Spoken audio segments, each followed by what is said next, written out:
नमस्कार मंडळी, कशा आहात तुम्ही सगळे? मजेत ना? माझं नाव आहे मोनिका परब कुबल आणि आपल्या मराठी यूट्यूब चॅनलवर तुमचं खूप खूप स्वागत आहे. पुन्हा एकदा आपण भेटतोय एका नवीन पॉडकास्ट सोबत आणि तो पण खूप महत्त्वपूर्ण असणार आहे आणि तुम्हाला माहितीपूर्ण असणार आहे. सो आपल्याबरोबर आज आहेत योग अभ्यास शिक्षिका. त्यांचं नाव आहे सौ लता अलगुडे आणि त्या आपल्याला बरीच माहिती देणार आहेत. सो नक्की व्हिडिओ शेवटपर्यंत बघा. तुमच्या उपयोगाच्या अशा गोष्टी खूप आहेत याच्यामध्ये. आणि हो, एकदा सांगते की आपले व्हिडिओज दर गुरुवारी दुपारी 12 वाजता येणार आहेत. ओके. माझ्याबरोबर आहे प्रिया. प्रियाकडे माईक पास करते. नमस्कार, मी प्रिया सदार. आत्तापर्यंत आपण जे व्हिडिओज बघितले त्याला तुम्ही लाईक केलं असेल, शेअर पण केलं असेल, पण मला असं वाटतं तुम्ही कुठेतरी कमेंट करायला विसरताय. तर नक्कीच कमेंट करा, कारण तुमच्या कमेंट्स आमच्यासाठी खूप महत्त्वाच्या आहेत. तुम्ही जेव्हा कमेंट करता तेव्हा आम्हाला एक म्हणजे नाही का एक छान वाटतं आणि आम्हाला वाटतं कुठेतरी आमची तुम्ही दखल घेताय. त्यासाठी तुम्ही प्लीज इम्प्रूव्हमेंटसाठी सुद्धा आम्हाला चांगलं येते. त्यासाठी तुम्ही कमेंट करा, लाईक करा, शेअर करा आणि सबस्क्राईब पण करा. आणि चॅनलला नवीन असेल तर सबस्क्राईब नक्की करा. ओके, चला तर आपण आता लता मॅम कडून त्यांचं इंट्रोडक्शन जाणून घेऊया, त्यांच्याबद्दल थोडी माहिती घेऊया. लता मॅम, तुमच्याबद्दल सांगा आम्हाला. नमस्कार, मी लता अलगुडे. लताज योगा क्लासेसची फाउंडर आहे. मी एक योग शिक्षिका आहे. माझं एम ए इन योगशास्त्रामध्ये एम ए झालेलं आहे. मी नॅशनल चॅम्पियन आहे आणि हे योग क्लासेस मी ऑनलाईन आणि ऑफलाईन, कोविड नंतर ऑनलाईन हे पण सुरू झालेले आहेत. आणि मला या फील्डमध्ये योग शिक्षिका म्हणून काम करताना 7 ते 8 वर्षाचा कालावधी झालेला आहे. चला तर आपल्या पहिल्या प्रश्नाकडे वळूयात. योग म्हणजे काय हे आम्हाला तुम्ही सांगा आणि त्याचा आपल्या शरीराला आणि मनाला कसा फायदा होतो ते पण सांगा. नक्कीच. तर सगळ्यांनाच इच्छा असते की आपण योगा करतोय, तर योग म्हणजे काय वगैरे हे एक जनरल माहिती सर्वांना असावी, ही सर्वांनाच अपेक्षा असते. तर योग हा खरं तर संस्कृत भाषेतील यूज या धातूपासून बनलेला आहे. त्याला जोडणे असं म्हणतात. तर जोडणे इथे बघा, योगाचं आपलं शरीर, मन आणि आत्मा यांचा संयोग केला जातो. आत्म्याला परमात्म्याशी जोडणे याला योग म्हटलं जातं. आणि प्रत्येक व्यक्तीने हे एक चांगल्या गोष्टीशी स्वतःला जोडणे यालाही योग म्हटलं जातं. योगाची सर्वांनी आपापल्या परीने वेगवेगळ्या व्याख्या केलेल्या आहेत. जसं की पतंजली महामुनींनी योगाची व्याख्या केलेली आहे, योग चित्तवृत्ती निरोधा. आणि आपल्या भगवद्गीतेमध्ये श्रीकृष्ण म्हणतात योगाचं कर्मच कौशल्य. तर अशा प्रकारे योगाची सर्वांनी आपापल्या परीने व्याख्या केलेल्या आहे. आणि योगाचा आणि मनाचा खूप जवळचा संबंध आहे. मनावरतीच पूर्ण जी योगामध्ये साधना केली जाते. मनाला जास्त मतलब स्ट्रॉंग बनवणं, ओके, मेंटली आणि फिजिकली, हे दोन्ही गोष्टीसाठी योग खूप छान आणि महत्त्वपूर्ण काम करत असतो. मॅम, तुम्ही जे तत्वज्ञानाबद्दल बोललेलात, तर ते योगामधलं तत्वज्ञान आणि त्याचे अष्टांग प्रयोगच म्हणतात ना त्याला, अष्टांग योग. अष्टांग योग म्हणजे काय आम्हाला सांगाल का? नक्कीच. जसं की योग ही कला आहे, योग हे शास्त्र आहे, योग हे तत्वज्ञान आहे. जसे की तत्वज्ञान तत्बद्दलचे ज्ञान. आता योगाबद्दलचे ज्ञान म्हटलं तर योग कसा, योग म्हणजे काय याबद्दल आपण बोललेलंच आहोत. भारतीय संस्कृतीमध्ये योगाला किती महत्त्व आहे हे आपण जाणून घेतलेलंच आहे. जसं की योगाचे जे आदी योगी आहेत, शिवला म्हटलं जातं, शंभू महादेव यांना स्थान आहे. त्यानंतर योग प्रचार प्रसार हे सप्त ऋषी थ्रू झालेला आहे आपल्या पृथ्वी तलावरती. त्यामध्ये भारतीयांमध्ये जास्त ते टिकून राहिलेलं आहे की भारतीयांसाठी योग. तर या तत्वज्ञानामध्ये या भारतीय योग याच्यामध्ये योगाभ्यासामध्ये प्रचार प्रसार हा म्हणजे वेळ लागला त्यामध्ये. कारण की जे काही आपले ऋषी मुनी संत यांनी जे काही माहिती, त्यांनी जो अनुभव घेतला तो वेगवेगळ्या ह्याच्यात लिखित ठेवला होता. त्यावेळेस लिखाणाचं साहित्य एवढं नव्हतं. पण त्यानंतर सगळ्यांनी प्रत्येकाने आपली संस्कृत भाषेमध्ये, आणि लिखाणाचं साहित्य म्हणजे तो पत्र असायचा एक, त्यावरती लिहिला जायचा. तर असे म्हणजे तो विखुरलेला होता. पण पतंजली महामुनींनी तो एकत्रित केला, ओके, आणि त्यावर संशोधन करून तो पूर्ण आपल्या भारतीयांसमोर, जगासमोर मांडण्याचा प्रयत्न केलेला आहे. पतंजली महामुनींचं योगामध्ये खूप मोठं योगदान आहे. तर आपण योग अभ्यास करत असताना जसं की आपण प्राणायामबद्दल माहिती घेतली, जसं की आसनाबद्दल माहिती घेतली, तर त्यांनी अष्टांग योग हा सांगितलेला आहे. तर अष्टांग योग यामध्ये की तुम्ही योग अभ्यास करत आहात तर तो झाला, तुम्ही आसन करत आहात, प्राणायाम करत असता. पण योगामध्ये सांगितलेलं आहे शरीर, मन आणि आत्मा याचा उल्लेख केलेला आहे. जे आत्मज्ञान आपल्याला मिळवायचं असेल तर त्यासाठी योगाभ्यास करणं गरजेचं आहेच, पण तो फक्त 1 तासाच्या अभ्यासाने मिळणार नाहीये. तर तुम्ही हा आपल्या जीवनशैलीत तो अनुकरण त्याचं करायला हवं. तर तो कसा, की जसं की यम, नियम, आसन, प्राणायाम, प्रत्याहार, धारणा, ध्यान, समाधी ह्या अष्टांग योगाच्या 8 पायऱ्या आहेत. या जर तुम्ही व्यवस्थित त्याचं अनुकरण केलं तर योग तुमचा हा घडणार आहे. तुमचं मानसिक स्वास्थ्य व्यवस्थित राहणार आहे. ओके. तर यम म्हणजे काय, तर यम हा समाजात राहताना आपण तो अनुकरण करायचा असतो. त्यामध्ये त्यांनी सांगितलेलं आहे अहिंसा, सत्य, अस्तेय, ब्रह्मचर्य, अपरिग्रह. आता हेच एक्सप्लेनेशन करायचं झालं तर आपल्याला वेळ कमी पडेल. त्यानंतर त्यांनी सांगितलेलं आहे नियम, जे स्वतःसाठी आहे, जसं की शौच. जो बाहेरील कपडे आणि आंघोळ केली म्हणजे शौच नाही, तो आतून तुम्ही स्वच्छ हवा, तुमचे विचार हे शुद्ध हवेत. तसा हा शौच, संतोष हवा, समाधान हवं, जे काही आपल्याला आपल्या जीवनात मिळालेलं आहे. तर शौच, संतोष, तप, स्वाध्याय, ईश्वर प्रणिधान हे वैयक्तिक अभ्यास करावा तुम्ही. जसं की यमामध्ये सांगितलं की तुम्ही समाजात वावरताना अहिंसा करू नका. हिंसा करणे, कोणाला मारणे असं नाही. तर जी मानसिक हिंसा, बरेचसे लोक एकमेकांचा अपमान करतात, अगर कोणी त्रास दिला असेल तर हमी पण त्याला देणार, अशा प्रकारची जी भावना ठेवतात, कुणाचं तरी वाईट व्हावं अशा प्रकारची जी इच्छा करतात त्यालाही अहिंसाच म्हणतात. तर हा मारायचीच गरज नाहीये. तर हे गोष्टीपासून स्वतःला अलिप्त ठेवा, तुम्ही आनंदी राहाल. ओके. सत्य बोला. तुम्ही असत्य बोलताय तर ती लपवण्याची गरज पडते, त्यामुळे सतत तुम्ही त्या दबावाखाली राहता. तुम्ही जर सगळ्या गोष्टी सत्य बोलताय तर तो प्रेशर तुमच्यावर राहणार नाही, तुमच्या हेल्थवरती साईड इफेक्ट्स होणार नाहीये. ब्रह्मचार्य, ब्रह्मचार्य मीन्स असं नाही की जे काही कामाशी रिलेटेड नाहीये. संयम, आपल्या मनावरती संयम आणणं हा ब्रह्मचार्याचा अर्थ होतो. दुसरा आहे आपला अपरिग्रह. ओके. अपरिग्रह म्हणजे गरज नसतानाही आपल्याला प्रत्येक गोष्ट हवी असते, ती एक लिमिट मध्ये ठेवला तरी तुम्ही समाधानी राहाल. अस्तेय म्हणजे चोरी करणे. चोरी करणे म्हणजे दरोडे वगैरे टाकणे नाही.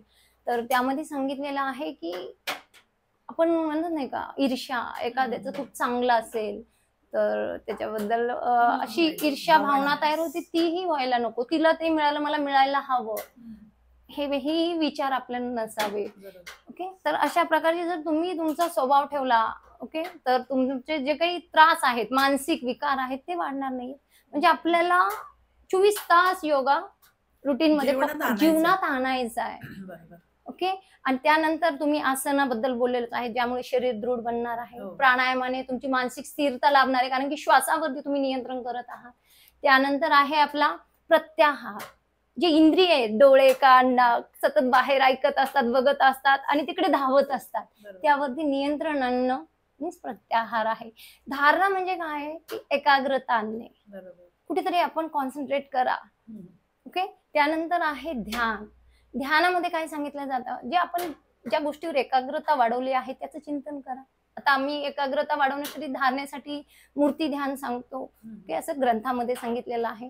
ते तुम्ही कुठल्या तरी चांगल्या गोष्टीवरती धारणा करा, की त्याचं चिंतन करा, आणि नंतर जे आत्मज्ञान मिळणार आहे, जी समाधी लाभणार आहे, त्यानंतर आपल्याला कुठलीही अपेक्षा राहत नाही आणि त्यामुळे आपल्याला सर्व कैवल्य प्राप्त होणार आहे आणि सुखी आयुष्य. म्हणजे तुम्ही संसार प्रपंचात राहून सुद्धा हे अष्टांग योग आणि या पायऱ्या जर तुम्ही तुमच्या जीवनात आणल्या तर तुम्ही मेंटली, मानसिकरित्या आणि शारीरिकरित्या नक्कीच सुदृढ आणि मला असं वाटतं मॅम, म्हणजे मानसिक जर आपलं चांगलं असेल तर कुठले आजार, शरीराशी जे निगडीत आजार आहेत ते पण म्हणजे होणार नाहीत, आणि झालेत तरी त्याच्याशी फाईट करायची आपली जी आहे ते वाढेल, मनोबल त्याचं वाढेल. नक्कीच. खरं तर हे जवळपास मनोकायिक आजारच आहेत. बीपी आहे, शुगर आहे, डिप्रेशन आहे, एन्झायटी आहे, हे खरं मनोकायिक आजार आहे. तुम्ही मेंटली स्ट्रॉंग नाही आहात. प्राणायामाने आणि मेडिटेशनने तुम्ही स्ट्रॉंग स्वतःला बनवा. तुम्ही फिजिकली काही इंजुरी झाली असेल पण मेंटली तुमची विल पॉवर जर चांगली असेल तर तुम्ही फेस करू शकता. म्हणजे मेंटल हेल्थ खूप गरजेची आहे. योगाचा आणि मानसिकता, मनावरती नियंत्रण, मनाचे जी स्वास्थ्य आहे ती योगामध्ये छान जपली जाते. थँक्यू मॅम, खूप छान सांगितलं तुम्ही.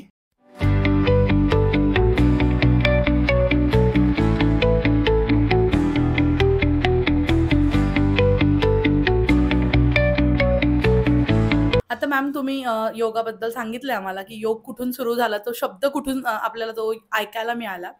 मला विचारायचं आहे की योगामध्ये काही कुठले वेगवेगळे प्रकार आहेत का? आणि ते श्वसनाच्या म्हणजे प्रकाराबद्दल ते बदलतात का? म्हणजे योग प्रत्येक वेळेला बदलत जातो का? म्हणजे त्याचे जे व्यायामाचे प्रकार आहेत ते? हे बघा, आता योगाचे प्रकार बोलायचे झाले तर प्राचीन योगाचे प्रकार काही आहेत. त्यामध्ये अष्टांग योग आहे, राजयोग आहे, लय योग आहे, मंत्र योग आहे. ओके, तर हे प्राचीन काळातील योगाचे प्रकार आहेत. पण आता हे आधुनिक युगामध्ये त्याचे प्रकार बदलले आहेत. प्रत्येकाने त्यावर संशोधन केलं आहे आणि आपल्याला योग्य आणि प्रत्येक व्यक्तीला व्यक्तिगत म्हणजे प्रत्येक व्यक्तीनुसार योग अभ्यास हा बदलला जातो. आता आजारी व्यक्ती त्याच्यासाठी वेगळा योग शिकवला जातो. प्रत्येकाचे काही ना काही हेल्थ इश्यूज असते, त्यानुसार योग घेतला जातो. ओके, मुलांसाठी वेगळा, जे कॉम्पिटिटिव्ह समजा एक्झाम देतात त्यांच्यासाठी वेगळा, अशा प्रकारे व्यक्तिगत योग हा बदलला जातो. मग आधुनिक काळामध्ये योगाचे प्रकार जसं की अयंगार योग आहे, प्रॉप्स यूज करून. ज्या लोकांची फ्लेक्झिबिलिटी कमी आहे तिथे आपण प्रॉप्स यूज करून अयंगार योगा पद्धती आहे, विन्यास योगा पद्धती आहे, हठ योगा पद्धती आहे. ओके, अशा प्रकारे आधुनिक काळातील हे काही प्रकार आहेत. पॉवर योगा आहे. अशा प्रकारे योगाचे प्रकार हे बदलले जातात. आणि तुम्ही म्हटलात की श्वासाचा, तर श्वास हा प्राणायामाचा भाग आहे. ओके, आता श्वासाचा तर प्रत्येकाला आपल्या हेल्थनुसारच प्राणायाम करावे लागतात. प्राणायाम हा प्रत्येक प्राणायाम जे की अष्टकुंभक सांगितलेले आहे योगामध्ये, तर प्रत्येक व्यक्तीने प्रत्येक प्राणायाम करावा असं काही नाहीये. तर प्रत्येकाच्या हेल्थनुसार जसं की वात, पित्त, कफ ही त्रिदोष आहेत, त्यानुसार त्यांनी आपली प्राणायाम करायला हवी असतात. अशा प्रकारे आपण प्राणायामामध्ये श्वासाचा अभ्यास करत असतो. योगामध्ये श्वास घेण्याचे महत्व कसे आहे ते जरा सांगा आम्हाला. नक्कीच. श्वास, आता प्राणायाम, इथे प्राण म्हणजे श्वास आहे. प्राणायाम जो आपण जनरली प्राणवायू शरीरात घेत असतो, तो आपल्या स्वभावानुसार आणि परिस्थितीनुसार बदलत असतो. खूप राग आलाय, श्वास वाढला जातो. तुम्ही शांत आनंदी आहात, श्वास संत चाललेला असतो. ओके, तर या जो चाललेला आहे आणि जनरलमध्ये आपण एकदम आपल्या डेली रुटीन मध्ये आहात, तो एक श्वास संत चाललेला असतो. त्याचा वेगळा काही आपण अभ्यास करत नाही किंवा त्याच्याकडे लक्षही देत नाहीयेत किंवा त्याच्याशिवाय आपलं हे जीवन नाहीये. श्वास थांबला, आपण थांबलो. पण त्यासाठी वेळ देणं खूप गरजेचं आहे. हे प्राणायाम या अभ्यासात आपण आपला ऑक्सिजन लेवल वाढवणं हे त्यामध्ये आपण करत असतो. तर प्राणायाम, तर प्राणावरती आयाम आणणे, कंट्रोल आणणे, नियंत्रण आणणे असा त्याचा अर्थ होतो.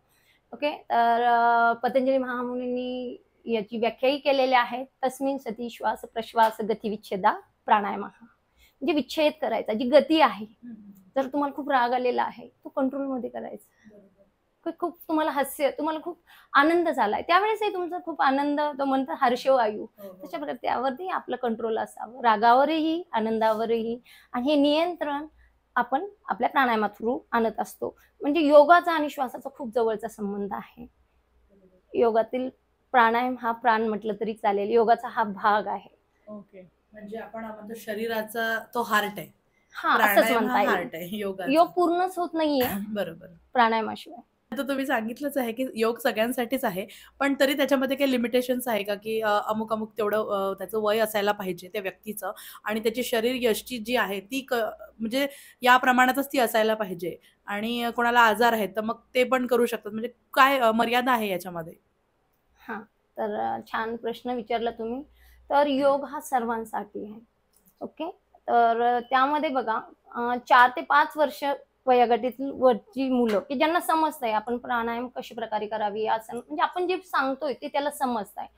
त्यानंतरचं जे वय आहे तर शेवटच्या श्वासापर्यंत प्रत्येक व्यक्ती ही योग करू शकते. मग आजारी व्यक्ती आहे ती पण योग करू शकते, एकदम दुर्बल व्यक्ती आहे ती पण योग करू शकते. ज्यांची म्हणजे खूप फॅट वाढलेले आहे, वजन वाढलेलं आहे, त्यांनाही वाटत असेल की हे आसन एवढी अवघड आहे, तर नाही, प्रत्येक व्यक्तिगत आसन योग हा वेगवेगळा असतो. जो एकदम फ्लेक्झिबल आहे, ज्याला प्रॅक्टिस आहे, त्याच प्रकारे जर जो बिगिनर्स आहे, नवीन ट्राय करतो, तर त्यांनी आपल्या प्रॅक्टिसने ती जी आहे ती क्षमता वाढवायची असते. तर प्रत्येक व्यक्ती म्हणजे लहान मुलापासून ते 100 वर्ष म्हटलं तरी चालेल किंवा शेवटच्या श्वासापर्यंत स्त्री पुरुष सर्वजण योग करू शकतात. आणि मॅडम जसं तुम्ही म्हटलं, की मुलांसाठी जसं तुम्ही मगाशी म्हटलं, की काही एम-पी-एस-सी एक्झाम वगैरे असं करत असतील. मग त्यांच्यासाठी काही स्पेशल योगा आहेत का? म्हणजे काही कॉन्सन्ट्रेशनसाठी स्पेशल योगा आहेत का? हां, नक्कीच. मुलांसाठी पण योग खूप गरजेचा आहे. आता आधुनिक जगामध्ये तर कॉम्पिटिशन खूप वाढलेलं आहे. पॅरेंट्स नाही म्हटलं तरी प्रेशर देत असतात मुलांना. तर मेंटली त्यांनी स्ट्राँग असणंही खूप गरजेचं आहे. त्यासाठी मेडिटेशनची गरज आहे. काही प्राणायाम आहेत त्यामध्ये, जसं की नाडी शोधन प्राणायाम मीन्स अनुलोम-विलोम हा प्रकार आहे. मेडिटेशन आहे. म्हणजे ते फोकस करू शकतील.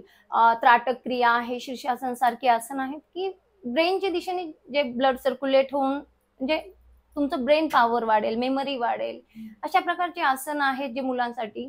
आणि फ्लेक्झिबिलिटी वाढवणं हा पण आहे. फ्लेक्झिबिलिटी जेवढा वाढली जाणार आहे तुमची, जे की लवचिकता, तसं तुमचा उत्साह वाढत जाणार आहे. अशा प्रकारे आज जे की कॉम्पिटिशन आहेत मुलांना, त्यामध्ये ते उतरलेले असतात. तर मेंटली स्ट्रॉंग असणं खूप गरजेचं आहे. मेंटली स्ट्रॉंग असलं की फिजिकली आपोआप स्ट्रॉंग राहतात.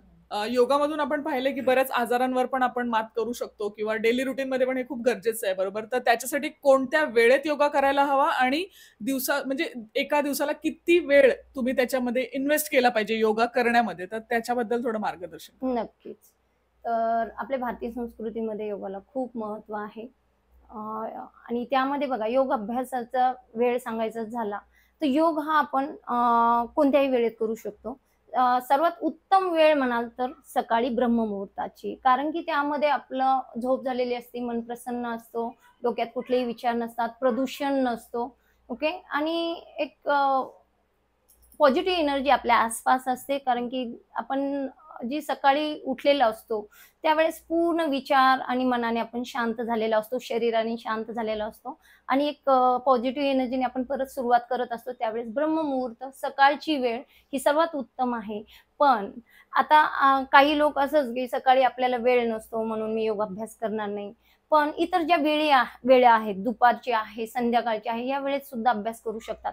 मी तर म्हणते ज्यांना स्टार्ट करायचं, जे बिगिनर्स आहेत, त्यांनी संध्याकाळची वेळ ओके ही उत्तम मानावी. कारण की त्यावेळेस त्यांचं शरीर जे की सकाळी ताठरपणा असतो शरीरात, ओके, आखडलेपणा असतो, तर तो दिवसभराच्या कामाने, हालचालीने आणि हलकेसे उष्णतेमुळे ते फ्लेक्झिबल होतात आणि त्यामुळे ते आसनं छान करू शकतात. जे बिगिनर्स आहेत त्यांनी संध्याकाळची वेळ उत्तम हे मी सांगेल. आणि असं न करण्यापेक्षा करण्यासाठी कोणतीही वेळ उत्तमच सांगितलेली आहे, योगामध्ये सांगितलेले आहे. तुम्ही दिवसभरात 4 टाइम तुम्ही करू शकता योगा.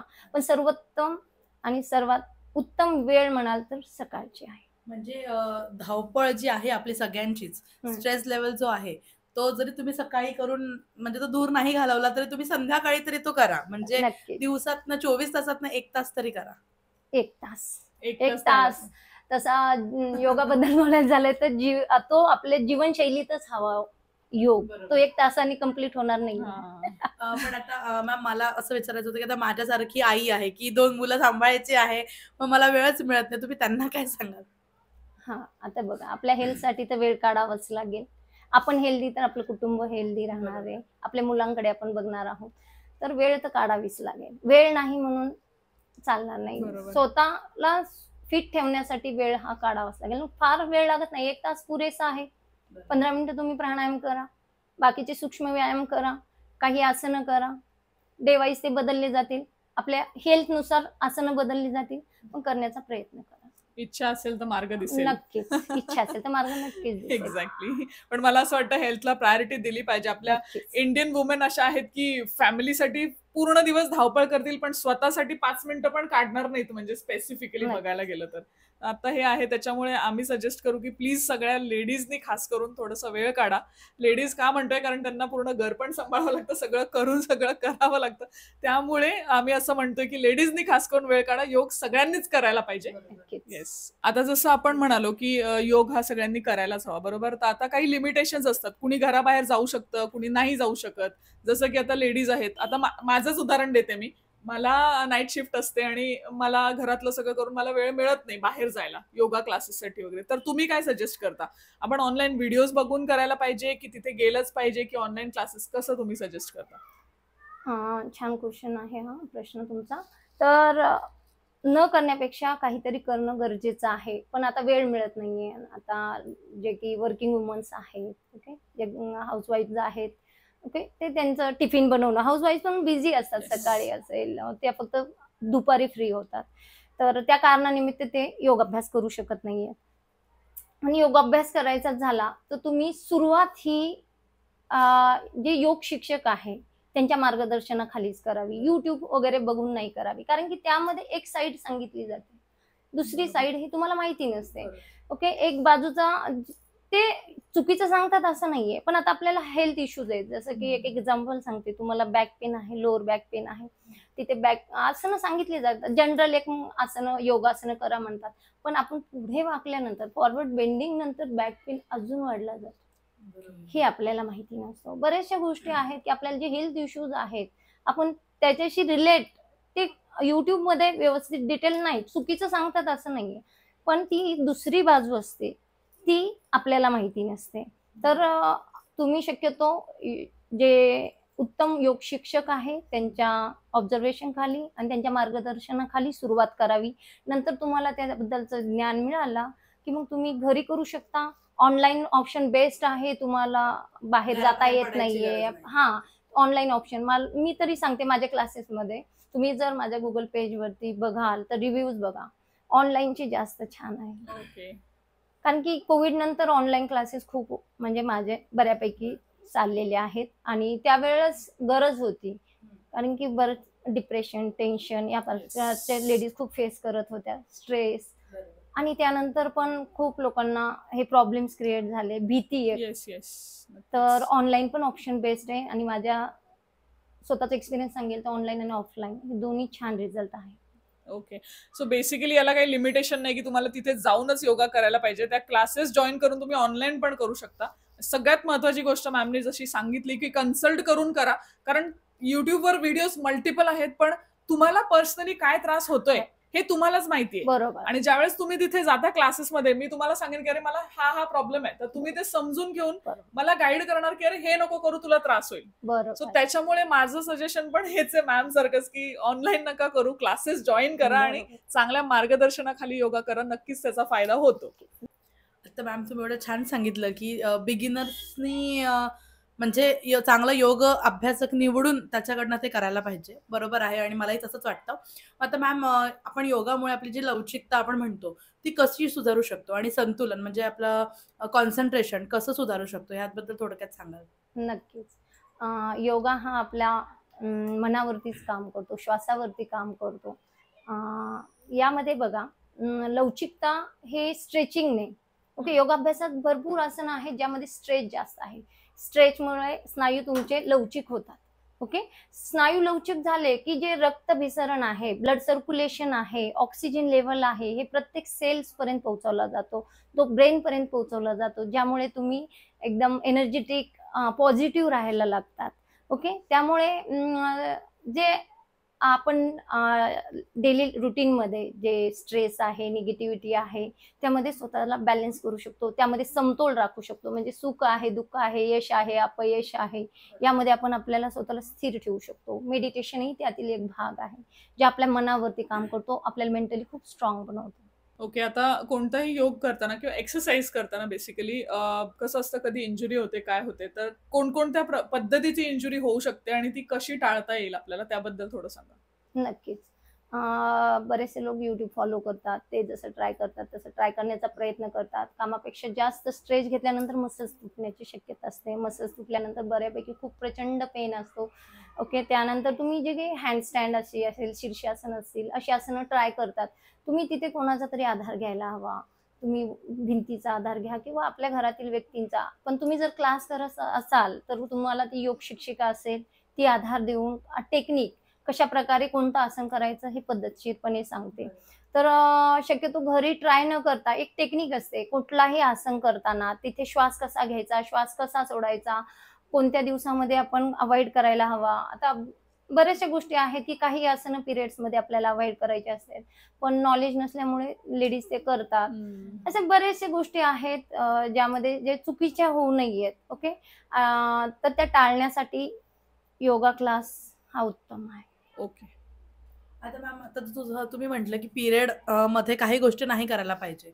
तर मग मला म्हणजे मी असं ऐकलंय की पिरियड्समध्ये सुद्धा योगा केल्याने जे पिरियड्सचे त्रास असतात, जे क्रॅम्प्स म्हणतो पण मेन्स्ट्रुअल क्रॅम्प, ते पण कमी होऊ शकतात. तर मग ते कुठली-कुठली आसनं असतात?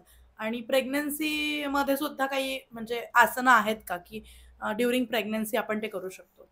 हो, नक्कीच. म्हणजे पिरियड्समध्ये एक मानसिक अवस्था खूप नाजूक झालेली असते, जे की स्त्री ही 3-4 स्टेजमधून जात असते. जसं की ऋतुप्राप्ती आहे, गर्भवती आहे, प्रसूतीनंतर आहे किंवा रजोनिवृत्ती ज्याला मेनोपॉज म्हणतो. हे 4ही स्टेजमधून लेडीज जात असते आणि तिला त्यामध्ये म्हणजे मानसिकता ही पूर्ण इम्बॅलन्स होते. ती अस्वस्थ असते. ती खूप म्हणजे हळवी झालेली असते. ह्या 4ही स्टेजमध्ये. तर त्यामध्ये योग अभ्यास हा खरंच त्यांना खूप हेल्प करतो. त्यांचा जो पेन आहे, जसं की आता आपण घेऊया, की पिरियड्समध्ये बऱ्याचशा लोकांना क्रॅम्प्स असतात. फ्लो व्यवस्थित होत नाही किंवा खूपच फ्लो होतो. तर त्यासाठी पण आसनं आहेत. त्यामध्ये काही सर्वच योगाभ्यास आपण त्यामध्ये सांगत नाहीत, की ज्यामध्ये त्यांना ओटीपोटाला आराम मिळेल. जसं की बद्ध कोणासन आहे, सुप्त वज्रासन आहे. ओके. अशा प्रकारचे काही आसन आहे आपण त्यांना देऊ शकतो, ज्यामध्ये त्यांना आराम मिळेल. बॅक पेन सारखे त्रास असतात त्या दिवसामध्ये, अस्वस्थ मन असतं, त्यामध्ये तुम्ही ओंकार ध्यान करू शकतो. दीर्घ श्वसनाचा अभ्यास करतो, ज्यामुळे जो त्रास आहे तो कमी कमी होतो. होतो. आणि गर्भवती स्त्रियांनीही मेडिटेशन करावं, काही प्राणायाम आहेत ती करावी आणि हार्मोन्स इम्बॅलन्स होत असतात, सतत शरीरामध्ये चेंजेस होत असतात. खूप म्हणजे त्या स्टेजमधून जात असताना म्हणजे मनाने ते खूप नाजूक झालेले असतात. त्यावेळेस योगाभ्यास त्यांना सावरतो आणि जी डिलिव्हरी आहे त्या व्यवस्थित होण्यासाठीही योगाभ्यास त्यांनी करावा आणि जे बाळावर संस्कार चांगले होण्यासाठीही योगाभ्यास नक्कीच हेल्प करतो. त्या स्थितीमध्ये गर्भावस्थामध्ये बॅक पेन सारखे आहे किंवा लेग पेन आहे, बरेचसे प्रॉब्लेम्स क्रिएट होत असतात. तर त्यासाठी काही स्ट्रेचिंग आहे, जे की योग शिक्षकाच्या मार्गदर्शनाखालीच कराव्या, घरी ट्राय करू नये. ओके. आणि मेनोपॉज हा पण आहे, की ज्यावेळेस तुमची जी पिरियडचे दिवस संपत आलेले असते, मासिक पाळी समाप्त होणार असते, त्यावेळेस सुद्धा स्त्रियांचे हार्मोन्स इम्बॅलन्स होत असतात. त्यावेळेस त्यांची मनस्थिती खूप हळवी आणि नाजूक झालेली असते. त्यावेळेस प्राणायाम आहेत, काही डाएट आहे, योगाभ्यास, आसनं आहेत, काही प्रेशर पॉइंट आहेत, काही मुद्रा आहेत, त्यामध्ये त्यात स्वतःला सावरू शकतात.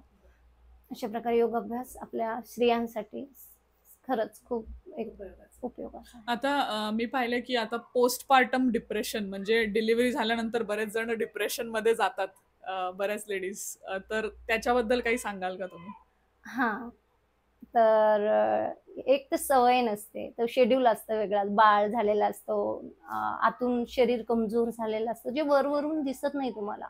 पण आतून नक्कीच त्या कमजोर झालेल्या असतात. त्यांना आधाराची गरज असते त्यावेळेस आणि त्यांना बाळाला सांभाळणं, घरातल्या सगळ्या गोष्टी हँडल करणं, त्यावेळेस त्या हळव्या झालेल्या असतात. मग हे सगळं कसरत करत असताना त्यांना त्यामध्ये योगासने आहेत, प्राणायाम आहे, मेडिटेशन नक्कीच सावरू शकतो. ओके, म्हणजे मग योगाची नक्कीच मदत होते यामध्ये. खूप. ओके, आणि घर बसल्या तुम्ही हे करू शकता आणि नक्कीच. स्वतःला खूप हेल्प करू शकता त्यातून.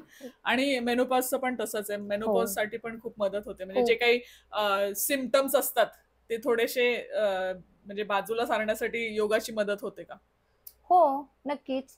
जे की हार्मोन्स इम्बॅलन्समुळे तुम्हाला जरासा स्ट्रेस वाढला जातो. चिडचिडेपणा. अनकम्फर्टेबल, घरात कोणी आपल्याकडे लक्ष देत बरोबर. नाहीये. ती स्थिती म्हणजे त्यांची खूप हळवी झालेली असते. पण तुम्ही योगाभ्यास केला, प्राणायाम केले, मेडिटेशन केले, जसं की नाडी शोधन मीन्स अनुलोम-विलोम हा प्रकार जर केला, तर काही प्रेशर पॉइंट आहेत. ओके. डाएट आहे, कारण की त्यावेळेस डाएटचीही खूप काळजी घ्यावी लागते. कारण की एक एज असतं, बरोबर. ज्यामध्ये कॅल्शियम कमी झालेलं असतं, B12 कमी झालेलं असतं. ते आहारातून घेणंही खूप गरजेचं असतं. मग मॅम आता जसं तुम्ही डाएट हा शब्द वापरला म्हणून एक प्रश्न, की योग जेव्हा आपण करतो तसं आता एक्सरसाइज म्हणजे जिममध्ये जाऊन करायचं किंवा कार्डिओ करतो, म्हणजे ह्या सगळ्या ज्या गोष्टी आहेत, एक्सरसाइजचे प्रकार आहेत, त्याच्यामध्ये डाएट आपल्याला एक दिला जातो, स्पेसिफिक डाएट हा फॉलो करायचा. हे प्रोटीन्स तुम्ही घ्यायचे, हे असं घ्यायचं, म्हणजे सगळं एक शेड्यूल दिला जातो. तसंच मग आपण योग करताना सुद्धा एक प्रॉपर पद्धतीचा डाएट म्हणजे तो करायचा, की सगळ्या गोष्टी खाऊन तो म्हणजे आपण योग करायचा? त्याच्यामध्ये काय म्हणजे डिफरन्स काय आहे? हो, खरंच खूप डिफरन्स आहे. तुम्ही एक्सरसाइज करता, व्यायाम करता, कॅलरीज बर्न करता, तिथे प्रोटीन घेण्याची आवश्यकता असते. पण योग हा व्यायाम प्रकारात मोडला जात नाहीये. योग ह्या संथ हालचाली आहेत, स्ट्रेचिंग आहे, त्यामध्ये दाब दिला जातो. तर इथे तुमचे कॅलरीज फार बर्न होत नाहीयेत. फॅट लॉस होतो, इथे तुमचा इंचेस लॉस होतो, पण वेट लॉस साठी तुम्हाला प्रॉपर डाएट घ्यावा लागतो. तर योगासाठी वेगळा काही डाएट घेण्याची गरज नाहीये. एक हेल्दी लाईफस्टाईल असते, ज्यामध्ये आपण सकाळी नाश्ता करावा, तो हेल्दी असावा, त्यामध्ये असे तळलेले पदार्थ नसावेत, ओके, स्पायसी नसावेत. नंतर तुमचा लंच, या गोष्टी तुम्ही फॉलो करा. त्यामध्ये पालेभाज्या, सॅलड, व्यवस्थित ताक वगैरे हे घेणं गरजेचं आहे. एक नॉर्मल आहे.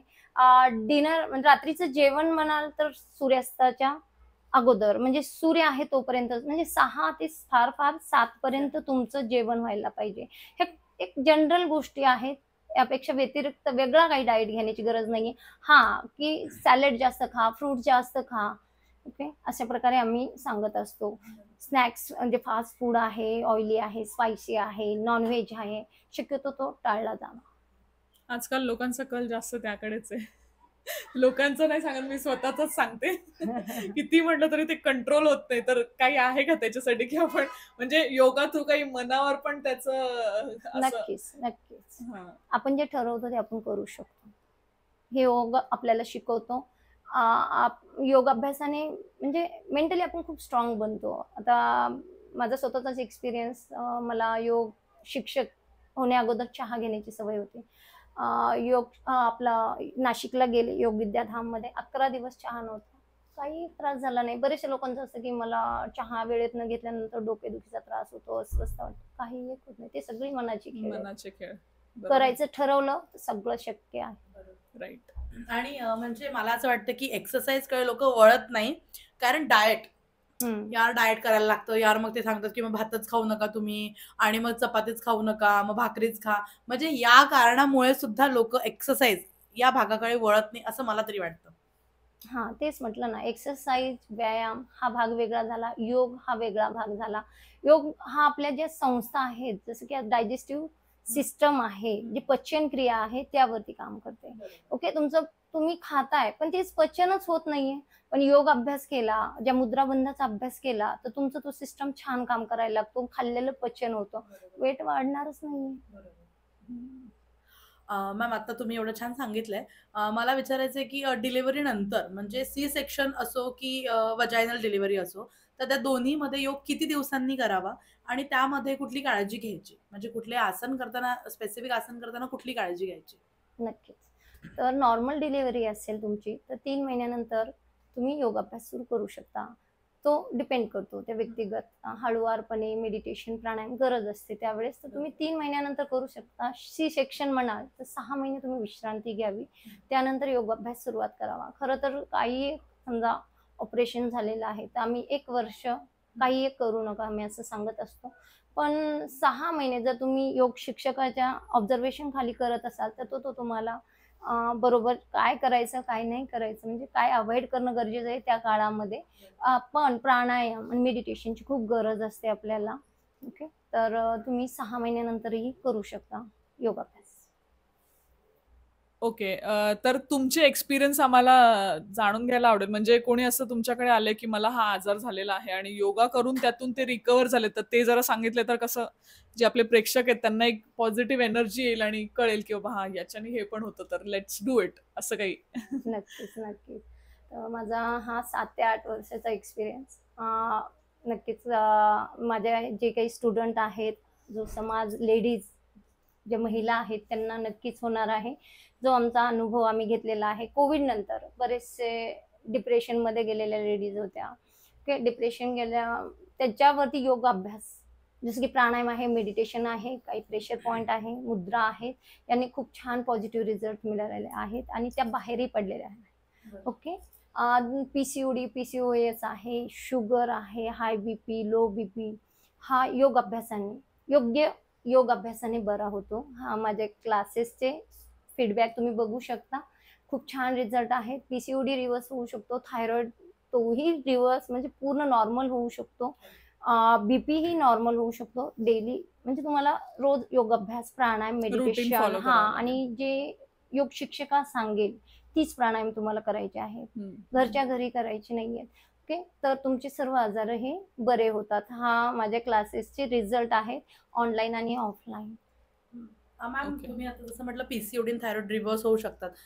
तर याच्याशीच रिलेटेड आजकाल गर्भधारणेमध्ये प्रॉब्लेम्स येतात है ना, मग ते सुद्धा म्हणजे यांनी क्युअर होतं का? म्हणजे मला कन्सीव्ह करायला प्रॉब्लेम येत होता आणि मग तुमच्याकडे येऊन माझा म्हणजे तो प्रॉब्लेम क्युअर झाला, असं पण काही अनुभव आहेत का तुमच्याकडे? हा, खरंच खूप छान असे हे अनुभव आहेत. आणि जवळजवळ 10 ते 15 वर्षे जे ट्राय करतात प्रेग्नन्सीसाठी, काही दिवसा योगाभ्यास 3-4 महिन्यामध्ये त्यांनी कन्सिव्ह केलेला आहे. आणि याची माझ्याकडे एक नाही तर अनेक 10 ते 15 लेडीज असतील, त्यांचे रिव्ह्यूज तुम्ही बघू शकाल. म्हणजे सर्व टेस्ट झालेले आहे, ट्रीटमेंट सर्व बाहेर झालेले आहेत आणि त्यानंतर लास्ट ते योगा अभ्यासाला आलेले आहेत. काहींना तर त्यांनी मला चॅलेंज केलेला, अरे बापरे. 1 महिन्यामध्ये कन्सिव्ह केलेला आहे. काय आहे ना, काही आसन अशी आहेत तुमच्या ओव्हरीजवरती, तुमच्या पेल्विक एरियावरती काम करत असतात. ओके, तिथे कुठे जर ब्लॉकेजेस आहेत, कुठे काहीतरी तुमच्या आहेत, तर त्या आसनामुळे ताणाने आणि दाबाने ओपन होतात आणि चान्सेस वाढतात आणि पॉझिटिव्ह थिंकिंग वाढते. त्यामुळे योगामध्ये थिंकिंग पण फार गरजेचे आहे. ते योग क्लासमध्ये फार 8 दिवस लागतात की ते म्हणजे पॉझिटिव्ह होण्यासाठी. नंतर ज्या योग अभ्यास सुरू झाल्यानंतर त्यांची मेंटॅलिटी बदलते आणि योगाबद्दल त्यांचे पॉझिटिव्हिटी वाढते. आणि हे पण खूप गरजेचं आहे की तुमचा विश्वास असणं. एक्झॅक्टली, कोणतीही गोष्ट. आणि पूर्ण वेळ देऊन सर्व मी जे सांगेल ते योगाभ्यास त्यांनी डेली केलेले आहेत आणि रिझल्ट खूप छान आहे. आणि मला असं वाटतं की जसं तुम्ही म्हटलात, कोणती पण गोष्ट करताना आपल्याला पहिलं मनाची तयारी पाहिजे, ते खूप इम्पॉर्टंट आहे याच्यामध्ये. आणि जसं प्रेग्नन्सी बद्दल म्हणालो की कन्सीव्ह होत नाही वगैरे, तर मला असं वाटतं की लगेच औषधोपचारांकडे वळण्याआधी आपण पहिलं आपलं शरीर व्यवस्थित केलं पाहिजे, योगा वगैरे करून किंवा एक्सरसाइजेस करून, त्यानंतर आपण पुढचे ऑप्शन्स एक्सप्लोर केले पाहिजे. कारण आजकालच्या जीवनात आपण स्वतःच हेल्दी नाहीये, आपण स्वतःच हेल्दी खात नाही किंवा व्यायामाचे अभाव आहे आपल्या, म्हणजे प्रत्येक बॉडीला एक व्यायामाची गरज असते, ती नाही. आणि आपण उगाच नाही का मेडिकल म्हणजे औषधं घेत बसतो, उगाच औषधं खात बसतो. तर त्याच्यापेक्षा योगा पहिले करा, म्हणजे स्वतःला पहिले फिट करा, नंतर ह्या गोष्टीकडे शरीरातील अशुद्ध बाहेर काढा. हा, राईट. आणि ते योगाने होत आहे असं मला वाटतंय. आणि अजून एक प्रश्न, मी बघते तुमच्या चेहऱ्या, म्हणजे तुमचा जो चेहरा तुम्ही मेंटेन केलाय तो योगामध्ये, म्हणजे असं त्याच्यावर पण काही फरक पडतो का? चेहऱ्यावरचा ग्लो म्हणा किंवा काही जे काही रिंकल्स म्हणा किंवा स्किनचा टेक्स्चर म्हणा किंवा असं काही? हो, तेच. जसं शरीरासाठी आपल्या स्नायूंसाठी आपण ताण दाब देत असतो, तसा फेस योगा हाही एक प्रकार आहे. ब्लड सर्क्युलेशन व्यवस्थित चेहऱ्यासाठी होणं, त्यासाठी फेस योगा हेही मी घेत असते. काही आसनं आहेत ज्यामुळेही तुमच्या चेहऱ्यावरती ग्लो येतो, काही मुद्रा अभ्यास आहेत आणि प्राणायाम यामुळे तुमच्या चेहऱ्यावरती ग्लो येतो. काय होतं, ऑक्सिजन लेवल वाढवणं हा मेन उद्देश आपल्या योगाचा आहे. ब्लड सर्क्युलेशन व्यवस्थित करणं, प्रत्येक सेल्स पर्यंत रक्तपुरवठा जर व्यवस्थित होत असेल तर एक तर स्ट्रेस कमी होतो, तुम्ही हॅपी राहता, हॅपी राहिले की बरोबर चेहऱ्यावरती ग्लो येतो. हे मेन कारण आहे की तुमच्या चेहऱ्यावरती ग्लो राहतो आणि जे एजिंग लाईन्स आहेत त्याही दिसत नाही. म्हणजे योगा केल्यामुळे आपण हॅपी हार्मोन्स जनरेट करू शकतो आणि मग तो चेहऱ्यावर दिसतो. ओके, सो मॅमचे क्लासेस पण आहेत, लताज योगा क्लासेस म्हणून. तर आता क्लासेस बद्दल थोडी माहिती घेऊ, म्हणजे कसं आपण आता एवढी माहिती घेतलीच आहे तर त्याच्याशी रिलेटेड आपल्याला एक चांगले मार्गदर्शक मिळतील असं मला वाटतं. सो तुम्हाला त्यांचे जे काही डिटेल्स असतील आपण ते त्यांच्याकडूनच जाणून घेऊ आणि डिस्क्रिप्शन मध्ये पण आम्ही डिटेल्स टाकूच तुमचे. Okay, thank you. तर लताज योगा क्लासेस हे ऑनलाईन आणि ऑफलाईन हे दोन्ही कंडक्ट केले जातात. आणि योगाचे मी क्रेडिट मला देणार नाहीये, योगालाच देणार आहे. कारण की योगा अभ्यास तुम्ही जर रेग्युलर केला, तो ऑनलाईन असेल किंवा ऑफलाईन, मी गॅरंटी देते तुम्ही रेग्युलर करत आहात तर रिझल्ट नक्कीच आहेत. तुमचा शुगर आहे, पाईल्स आहे, बीपी हाय लो, थायरॉइड, पीसीओडी, मेंटली तुम्ही जरासे डिस्टर्ब आहात, तर योग अभ्यास हा प्रत्येक स्त्रीने करायला हवा. आणि माझे क्लासेस हे लेडीजसाठी आहेत, यासाठी की लेडीज जी महिला आहे ती आपल्या एक कुटुंबाचा एक महत्वाची आधारस्तंभ आहे. तो जर डगमगला, तो जर आजारी राहिला तर कुटुंब हे पूर्ण अस्वस्थ पिलर म्हणजे स्ट्रॉंग पाहिजे. पिलर स्ट्रॉंग असणं खूप गरजेचं आहे. त्यासाठी महिलांकडे माझं जास्त फोकस आहे की त्यांनी हेल्दी राहावं, कारण की आजकालच्या जे वर्किंग वुमन्स आहेत त्या घर सांभाळतात, नोकरी करतायत, मुलांना सांभाळतायत, आपले जे नाते आहेत ते सांभाळतायत, तर त्यांची कुठेतरी कुचंबना होते.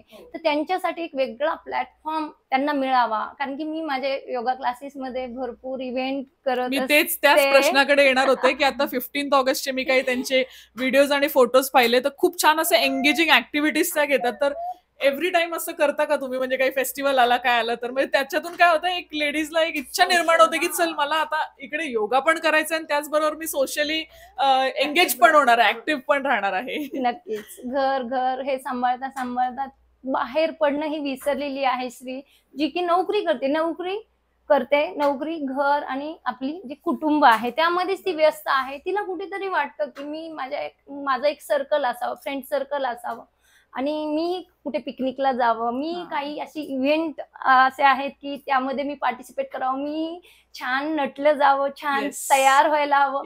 तर त्यासाठी मी असे इव्हेंट घेत असते की मग महिला दिन असेल किंवा कुठेतरी पिकनिक छोटीशी आहे, वन डे जो उपलब्ध करून देण्याचा प्रयत्न मी तरी करते. आणि क्लासेस थ्रू खूप छान पद्धतीने होत असेल. आणि मला तरी असं वाटतं की तुम्ही महिलांसाठी करताय ठीक आहे, पण इनडायरेक्टली पुरुषांसाठी पण आहे. कारण घरातली महिला जर आनंदी असेल तर ते आनंदी राहतात, त्यांना वेगळं काही करायची गरज नाही. त्यांचं मेडिटेशन लाईक ही खुश आहे ना बस. खरंच हेच आहे. चिडचिड आणि ती होणार नाही माझ्या मागे. आणि अजून एक प्रश्न की ते तुम्ही म्हणाल ना तुम्ही चॅम्पियन आहात म्हणून, तर त्याबद्दल थोडं सांगा ना, म्हणजे तो प्रवास किंवा कोणत्या कॉम्पिटिशन्स मध्ये वगैरे भाग घेतला, असं काही थोडक्यात आम्हाला. नक्कीच. तसं कॉलेज लेवल, स्कूल लेवलमध्येच मी स्पोर्ट्समध्ये पार्टिसिपेट केलेलं, त्यामुळे माझी जी बॉडी आहे आणि माझा जो पूर्ण कल आहे तो की हे स्पर्धा या मला आवडतात.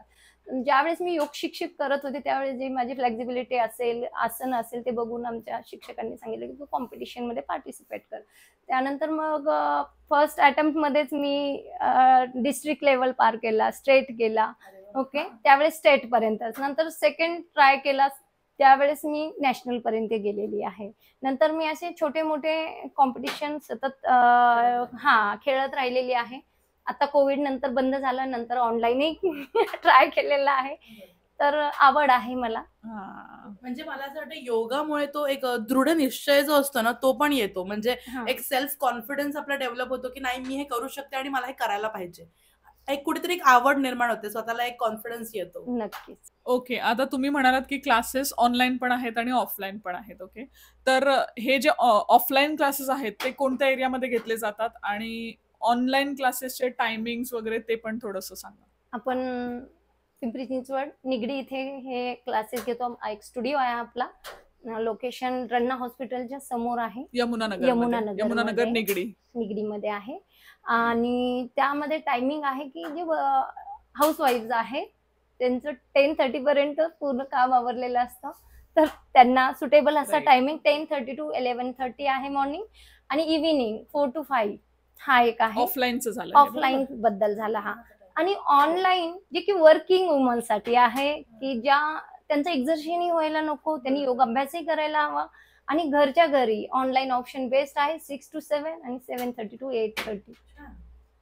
छान, खूप चांगले टायमिंग ऍक्च्युली. म्हणजे आम्ही दोघीच ऍक्च्युअली शोधत होतो की आमचे टायमिंग मॅच व्हावे, असं कोणता योगा क्लासेस मिळावा. तर येस, आम्ही येतोय. घराबाहेर पडता येत नाही स्पेशली म्हणून आम्ही शोधत होतो. आम्हाला आमचा शोध संपला इकडे येऊन. आम्ही जॉईन करणार आणि आम्ही तुम्हाला रिझल्ट पण आम्ही दाखवू त्याचे. नक्कीच, आपण डे 1 पासून स्टार्ट करून रिझल्ट पण दाखवू. Always welcome. खूप छान अशी इन्फॉर्मेशन आपल्याला मिळाली आहे आणि मला असं वाटतं की आपल्या व्ह्युअर्सला नक्कीच एक मोटिवेशन मिळालं असेल, कारण मॅम ज्या पद्धतीने एक्सप्लेन करतात ते खूपच छान आहे. त्यांची जी बोलण्याची पद्धत आहे आणि मला एक पॉझिटिव्हिटी जाणवली त्याच्यातून. हो, मला तरी पर्सनली असं वाटलं. कमेंट करून नक्की सांगा. मॅम, तुम्ही एक मोलाचा सल्ला द्या आमच्या प्रेक्षकांना काहीतरी जाताना. तर मला वेळ नाहीये, अगर मी खूप बिझी असते, घरातून वेळ कसा काढू, तर तुम्ही स्वतःसाठी, आपल्या फॅमिलीसाठी वेळ काढा. ऑनलाईन जमेल तर ऑफलाईन क्लास करा आणि हेल्दी राहा, फिट राहा. ओके. कसं महिला फिट असेल तर आपला देश जसं मगाशी नक्कीच म्हणालात. हां. फिट राहणार आहे, कुटुंब फिट राहणार आहे, निरोगी राहणार आहे. येस. आणि मॅम आमच्याकडे निगडीवरून आल्यात, म्हणजे बऱ्याच लांबून आलेल्या आहेत, त्यासाठी त्यांचे खूप खूप धन्यवाद. आमच्या चॅनलवर आलात आणि इतकं छान इन्फॉर्मेशन आम्हाला दिलीत. हा व्हिडिओ मी इथेच संपवते.